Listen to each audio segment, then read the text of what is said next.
Welcome to Washington Airsoft TV. Washington Airsoft TV is designed to get players involved in airsoft, not just plinking around in the yards, but take their game to the next level. This week we're going to be talking about snipers. By the way, I'm your host, DB, the Airsoft Extraordinaire. First off, there are many different sniper rifles out in the market. Which one do you choose? The key is upgradable. You want to choose an upgradable gun because if you just buy it out of the box, you'll never be really happy with what the gun can do. And the guns can do some amazing things. All of my guns are designed to do 300-foot plus shots, and that's very possible to do. You just need to know your way around the gun. The UTG L96 is my gun of choice. There are other guns out there that I advise you look into that are really good guns, and we'll be talking about that later on in the show. We'll go and start off with the UTG L96. The UTG L96 is a fun gun. It's a very basic gun. I liked it because the looks and the stock is comfortable on me. That's the key. You're going to be hauling this gun around. It's not a lightweight gun. It ain't heavy, but it's right in the medium range, and it's got a long barrel on it. And so with the long barrel on it, you have a lot of front heaviness to the gun. You just need to get used to carrying that and how you're going to go about with that gun. Now with this gun, I've put in a Laylax 210 spring, the Laylax Teflon piston, upgraded bolt, and 601 barrel in it. Now the 601 barrel, that gets me accuracy. The 210 spring gets me the FPS. And when you upgrade your spring, especially to the level of 210, which is the highest spring you can go that I'm aware of at least, unless you can make a spring bigger than that, I don't want to know either. Once you get up to that level, you need to go with at least a zero trigger. King Arms also makes a metal trigger. Any full metal trigger will do. It'll work. And that's anywhere from $70 to $100 some dollars. So when you're looking at upgrading guns, especially at getting out in that range, you need to know that you're going to spend some cash. It's not a cheap position. If you want a cheap position, assault, recon, even kind of, sort of, but recon you're going to spend some ammo. You're going to spend some money on your camo. We're going to actually be talking about camo in next week's episode, but we'll be sticking to sniper rifles, especially for today. The UTG L96, personal gun of choice. They're available everywhere. 120 out of the box, good to go. You can go out and use it, plink around, have some fun with it. Once you get used to the gun, I highly suggest you go out and you upgrade the gun as best as you possibly can. Now, if you ever hit anything that you don't understand about this gun or any other sniper rifle, go ahead, send me a message. I'll be happy to answer any questions you have about these guns. The UTG L96 is a personal favorite gun. Well, there are other guns out in the market that are just as good, especially in upgradability. The next one is the JG Bar 10. The JG Bar 10 is a fun gun. And also the VSR 10. If you want high quality VSR 10, you're going to spend a little extra money. If you want cheap that you're going to upgrade, JG Bar 10. The great thing about this gun, lightweight, easy to maneuver, and you can still upgrade it to get the 300-foot shots that you want. It already comes with a pretty decent hop-up system already in it. You're going to need to, again, go through the barrel, you go through the piston, spring, and trigger. Those are the big ones that you're going to need to do, especially to get this gun shooting where you want to shoot it. The cool thing about this gun, though, is when you foam the stock on this gun, it really quiets the gun down. The L96 always will have a ting to it when it shoots. However, I've noticed the Bar 10s and the VSR 10s, not so much. You can actually get those guns very quiet. And I'll tell you what, there's nothing more intimidating than just hearing the whistle of the BB go by your head. There you go, your JG Bar 10s. Again, any questions, just go ahead, shoot me a message, hit me up YouTube. Also, I run a meetup page. We'll be talking about that later. Meetup.com/Washington Airsoft. Shoot me a message, DB, the Airsoft Extraordinaire. Now, I wanted to talk about gas guns also, especially for people in Washington. I made the mistake. I don't know if it's a mistake, but I bought one, and the M700 and the M700 takedown version. First off, if you're looking between the two and you see the price difference and you think, well, geez, I wonder what the difference is. Ain't no difference in the gun. It's the same gun. You have the M700 and the M700 takedown version. The takedown version, all you can do is you can take off the barrel easier for cleaning. You're not going to be cleaning it that much. Really, it's not a big deal to clean the gun with the barrel still on the gun. It's not hard at all. Don't waste your money. Also, this is a gas gun, and when we come to gas snipe rifles, there are pluses and there are minuses.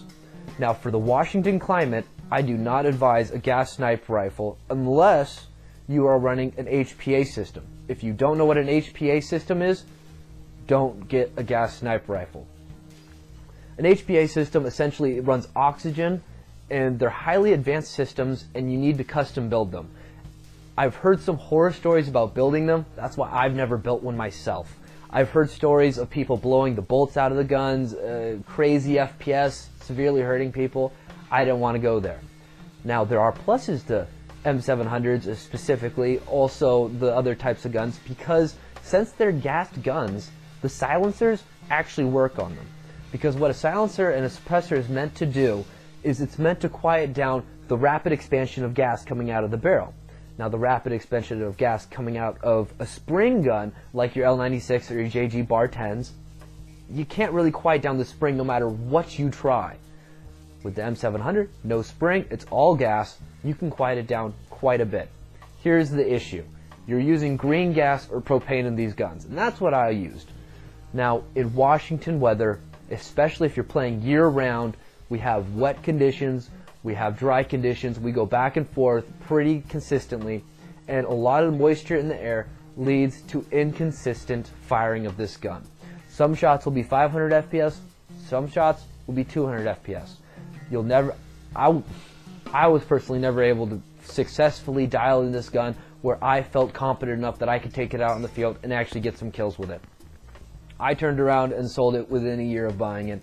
I gave it its fair shot. I really tried to work with the gun, build it up, wasn't able to do it, and especially if you're a beginner or even an intermediate, wouldn't advise it. However, if you're an advanced sniper, especially an advanced gun tech, you know what you can do to this gun. There are ways you can replace the sears in it, you can replace the filler valves. There are different ways you can manipulate this gun to make it work more consistent, none of which I was able to find.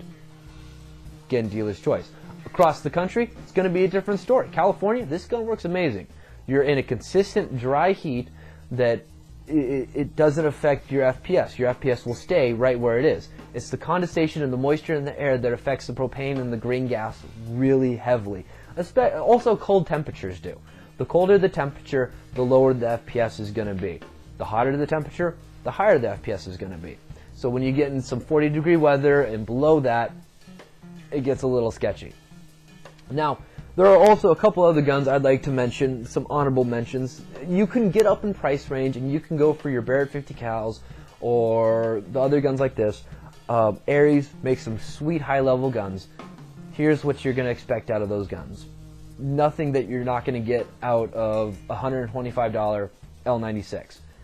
That's just the way it is. The Ares guns are beautifully made guns, and they're great wall pieces. But if you're looking at taking a gun out to the field, I wouldn't suggest spending $1,000 on doing that. I've thought about doing it because I personally love the M2000. It's a beautiful looking gun. But for the normal airsofter, wouldn't advise it. However, there are some guns out there that people might get. For instance, like the Echo 1 M28. Now, the Echo 1 M28 is a cool gun. And when it originally came out, there was a lot of promise for it. This gun's been out for about a year now. Now, the M28 comes with one of the best hop-up units I've ever seen in one of these guns, and actual barrel spacers. Now, you'll notice if you tear apart a JG Bar 10 or an L96, it's the foam barrel spacers. These ones, no. You actually have a solid barrel spacer with a rubber sealant on it. Great barrel spacers that will keep the vibration out of the barrel, which will add increased accuracy to your gun. Now, there is an issue with this gun. After about 300 to 400 shots out of this gun, you will notice that it starts to slam fire. Once a gun starts to slam fire, it will continue to slam fire until you fix it. For some reason, when they put these guns out, they put out the wrong triggers. They put out a trigger with a 45-degree sear, which means the way the piston meets the sear, instead of at 90 degrees and then lets go to shoot it, it meets it at 45 degrees. And they don't line up quite correct. Now, I have noticed that if you do some tweaking to the piston and you get it to line up better than it is stock, you can get some more shots out of it. However, you're just waiting until the inevitable slam fire and the gun's done. And then you got to go out and spend more money on it. I like this gun. I'm bringing in some new triggers to try out, and I'll be talking about that later on in some other episodes, because I want them to come out with a decent trigger for this gun, and when they do, I'll be all over it. Now, let's say you're one of the many snipers out there that wants to go AEG. There are a lot of possibilities, and I highly advise looking at all of them. A lot of people like to build their guns up M16 bases, and those are cool. However, you will never get the accuracy that you will out of a bolt. And I've known several people that have tried to do it, and there's a couple reasons why. When an AEG loads a BB into the hop-up, it can never load the BB into the hop-up the same way like you can with a bolt. You're pushing the BB in slowly, you're seating it, you're putting it in the same spot in that hop-up every time. With an AEG, you're not putting it in the hop-up every single time the same way. Also, with an AEG, your barrel spacers. You don't have the control over your barrel vibration that you do on any other gun. Now, your barrel sits in there loose, and you can wrap it in sealant tape or electrical tape and try to take some of that out, and it kind of works. But it's a toss-up. Now, I do have an AEG that I went out and purchased a while ago and built, and I've had fun with it. Now, with an AEG, mind you, you're not going 300 feet, but you're going assault sniper with it. You're going not recon, but you're suppressing the enemy. So the gun I have here is called the Tokyo Maori PSG-1. And you'll notice this isn't a traditional PSG-1 in the fact that it doesn't have the traditional wood grain handle. I'll talk about that. The PSG-1 is a great gun. It's a lot of fun to use. $600 out of the box, kind of a pricey catch tag to it. Now here's the issue that I have with the PSG-1. It comes with what's called a version 4 gearbox. The version 4 gearbox is impossible to find parts for, impossible to fix, and very technical. The difference between the version 4 and other gearboxes, the version 4 gearbox actually uses a double trigger system. So the first pull, when you pull in, it'll fire the piston. When you let go, it'll recock the piston. It's a real neat concept. And with the right gears in there, you can put a serious spring in here and do some cool stuff to it. However, if you break anything on it, electrical, gears, you're going to have a nightmare trying to find the parts. So what I did was I swapped out a G3 lower, Classic Army G3 lower, and I put in my own version 2 gearbox. Now version 2, I can upgrade it, I can do a lot more to it.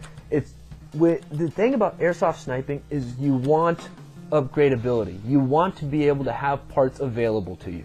And so when you stick with basics like that, especially in a cool gun like this, you'll do that. Now with this gun, I have semi, single, and full. With the original PSG-1, all you do is have semi, and safety. Those are your only options. With this gun, I have full. I've kept it under 400 FPS just because I like to use it as AEG every once in a while because it looks really cool to bring a gun like this out to the field and just start laying down some serious spray. I don't know, personal thing of mine. Now, there are some serious airsoft events in Washington State. We're not known for the bigger events. However, if you're in Washington and you're looking at getting into the community, look around. There's a lot of really cool stuff out there. I'll help you even get involved in the community. I think that's the #1 issue people have, is they just don't know where to go. How do you find it? How do you get involved? And how do you be aware of everything that's going on in the airsoft community? Not just in Washington State, but Oregon, Idaho, across the country. California, just spent the last weekend down at a Lion Claws event just north of LA. It was a great event until my buddy broke his ankle. But it was a fun event, and it was worth the 18-hour drive to play 20 minutes and then go to the hospital. Okay, maybe it really wasn't that worth it. But I could have done the logical thing and gone to some of the more local events. Now, some of the more local events that I'm talking about there are a couple different teams out here. And I want to know, worldwide, let me know, is there a specific way you use to get in contact? Anyone out of the Washington State, let me know. We used to use forums. Forums used to be the #1 thing. Everyone was on a forum. Everyone had a forum. Every team had a forum. And it got pretty hectic. Now, forums are cool, they're neat, but they turned into these sewer pits of just people smack talking and making fun of each other, and it didn't really work.